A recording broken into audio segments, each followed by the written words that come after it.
ఇటీవల తెలంగాణలో జరిగిన ఎన్నికల్లో కాంగ్రెస్ పార్టీ ఘన విజయం సాధించిన విషయం తెలిసిందే. 10 ఏళ్ల పాటు కొనసాగిన బీఆర్ఎస్ ప్రభుత్వ పాలనకు చెక్ పెడుతూ కాంగ్రెస్ ప్రభుత్వం అధికారంలోకి వచ్చింది. ముఖ్యమంత్రిగా రేవంత్ రెడ్డి ప్రమాణ స్వీకారం చేసిన నాటి నుంచి తనదైన పాలన కొనసాగిస్తున్నారు. ప్రజలు ఎంతో నమ్మకంతో తమను గెలిపించారని, వాళ్ళ నమ్మకాన్ని నిలుపుకోవాలని మంత్రులు, ఎమ్మెల్యేలకు సూచించారు. ఇప్పటికే ప్రగతి భవన్ని ప్రజాభవన్గా మార్చి ప్రజావాణి కార్యక్రమం మొదలుపెట్టారు. ఈ కార్యక్రమానికి భారీ స్పందన కూడా లభిస్తోంది. ప్రజలు తమ అర్జీలతో తండోపతండాలుగా వస్తున్నారు. తాజాగా ప్రజలకు కాంగ్రెస్ ప్రభుత్వంపై విశ్వాసం పెంచేలా ఓ ఎమ్మెల్యే వినూత్నమైనటువంటి నిర్ణయం తీసుకున్నారు. వివరాల్లోకి వెళ్తే, సాధారణంగా సెలబ్రిటీలు, రాజకీయ నేతలు తమకు, తమ కుటుంబ సభ్యుల ఆరోగ్య విషయంలో ఎంతో జాగ్రత్తలు తీసుకుంటారు. చిన్న అస్వస్థకు గురైన వెంటనే ప్రైవేట్ హాస్పిటల్కి వెళ్ళి చికిత్స చేయించుకుంటారు. కానీ కొంతమంది అధికారులు, ప్రజా ప్రతినిధులు తమ కుటుంబ సభ్యులను ప్రభుత్వ ఆసుపత్రుల్లో చేర్పించి చికిత్స చేయిస్తారు.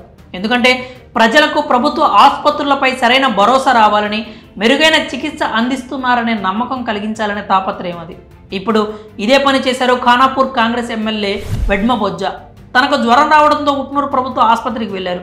అక్కడ ఎమ్మెల్యేను పరీక్షించిన వైద్యులు టైఫాయిడ్ అని నిర్ధారించారు. 5 రోజుల పాటు విశ్రాంతి తీసుకోవాలని వైద్యులు సూచించి కొన్ని మందులు కూడా ఇచ్చారు.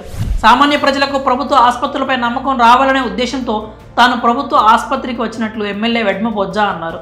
రాజకీయాల్లో ఓ సామాన్యుడు రాణించడం కష్టమన్న అందరి అభిప్రాయాన్ని మార్చి ఆదివాసీ గోండు బిడ్డ వెడ్మ బొజ్జా 2023 అసెంబ్లీ ఎన్నికల్లో ఖానాపూర్ నుంచి ఎమ్మెల్యేగా గెలిచారు. ఆయన ఇప్పటికీ కాంగ్రెస్ ప్రభుత్వం కేటాయించిన ఇందిరమ్మ ఇంట్లోనే ఉంటున్నారు.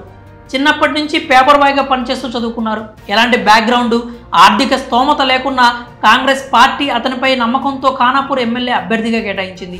బీజేపీ తరపు నుంచి ఎంపీ రమేష్ రాథోడ్, బీఆర్ఎస్ నుంచి బుఖ్యా జాన్సన్లు పోటీ చేశారు. వారందరి అంచనాలను తారుమారు చేస్తూ ఖానాపూర్ కాంగ్రెస్ పార్టీ ఎమ్మెల్యే అభ్యర్థిగా పోటీ చేసి సంచలన విజయం సాధించారు. అసెంబ్లీలో అధ్యక్ష అనే స్థాయికి ఎదిగారు. మరి ప్రైవేట్ ఆసుపత్రిలో చికిత్స చేయించుకునే అవకాశం ఉన్నా కూడా ప్రభుత్వ ఆసుపత్రికే వెళ్ళిన ఈ ఎమ్మెల్యేపై మీ అభిప్రాయాలు ఏంటో కామెంట్స్ రూపంలో తెలియజేయండి.